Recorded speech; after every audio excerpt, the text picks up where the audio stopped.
You know, we walk past buildings every single day, but do you ever really stop and think about the stories they could tell? The tales of ambition, power, and change, all kind of hidden right there in the stone and steel. So let me ask you this. Can a building actually tell a story? Well, in one amazing European capital, they don't just tell stories, they practically shout them from the rooftops. We're talking about Tallinn, Estonia. Its buildings, from the Gothic spires to the Soviet concrete, are like a history book chronicling over 800 years of really dramatic history. Okay, so our journey is going to start way back in the age of knights and merchants. But before we dive into the whole medieval fortress city, let's just take a quick peek at the timeline we'll be covering. Think of this as our architectural roadmap. We're going to kick things off with the medieval fortress. Then watch as different empires bring in all these new styles.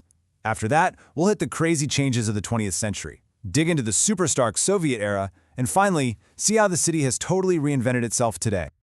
All right, so picture this. It's the 1200s. Crusading knights show up and build a massive stone castle on this really strategic hill called Tumpe. Now, this wasn't just some fort. This was the seed, the very beginning of a powerful trading city, all protected behind some of the toughest walls in Northern Europe.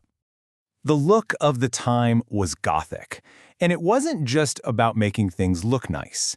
With its famous pointed arches and buildings that just scraped the sky, Gothic architecture was basically a giant billboard. It screamed faith, military power, and the incredible wealth that was flowing through the city. And you can still see that power today in its most important buildings. You've got the town hall, which has been the center of city life since the 1400s. St. Nicholas Church was a huge symbol of the city's prosperity. And then there's St. Olave's Church, a monument to just pure, soaring ambition. These buildings were the heart of a major trading hub. And when I say ambition, I'm not kidding. Get this, for a while back in the 1500s, the spire on St. Olaf's Church was so high that it made it one of the tallest man-made structures in the entire world. I mean, can you imagine the message that sent to every ship sailing into port? Wow! But of course, history never stands still, right? Tallinn wasn't in a bubble. As we move into the next phase of its story, new empires and new ideas start rolling in, basically layering brand new architectural styles right on top of that medieval core. And this change came in waves. First, you get these little splashes of the Renaissance, with decorative details popping up on merchant houses. Then, bam, the super grand, dramatic Baroque style arrives, like you see in Kadriorg Palace, which was built for Russia's Peter the Great. And then, things calm down with the balanced, orderly look of classicism. Tallinn was really becoming a crossroads of European style. But if you want to see the shift in power in a single building, look no further than this. The Alexander Nevsky Cathedral, with its famous onion domes, was a completely unmistakable symbol of the Russian Empire. And they didn't just build it anywhere. They put it right on Tompeia Hill, the very spot where the city's story began. Talk about making a statement. Okay, hold on tight, because then the 20th century happens, and the pace of change just goes into overdrive. It was this wild, chaotic time where the city's architecture was swinging back and forth between artistic freedom, harsh ideology, and the scars of war. I mean, the contrast during this period is just incredible. In the early 1900s, you get this explosion of creativity with Art Nouveau, all these beautiful flowing lines inspired by nature. But just a few decades later, the whole vibe changes. It's all about functionalism. Suddenly, any decoration is seen as unnecessary. It's all about clean lines and, well, usefulness.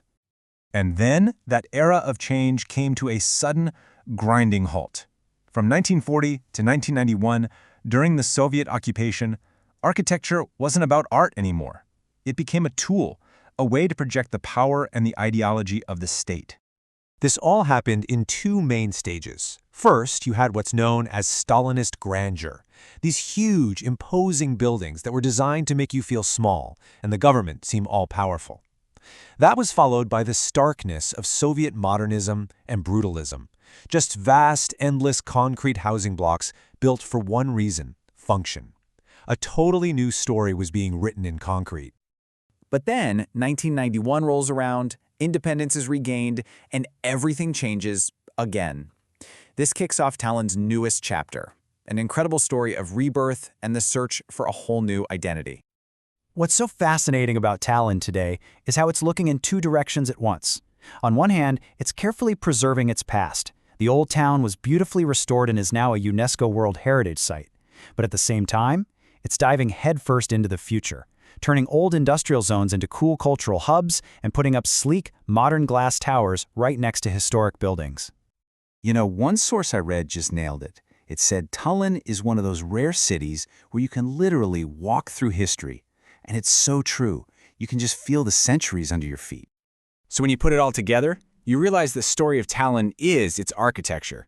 From those thick medieval walls, to the imposing Soviet blocks, to the shiny glass of today, every single layer is just another chapter in this epic 800-year-long story. And that really brings us to one last thought.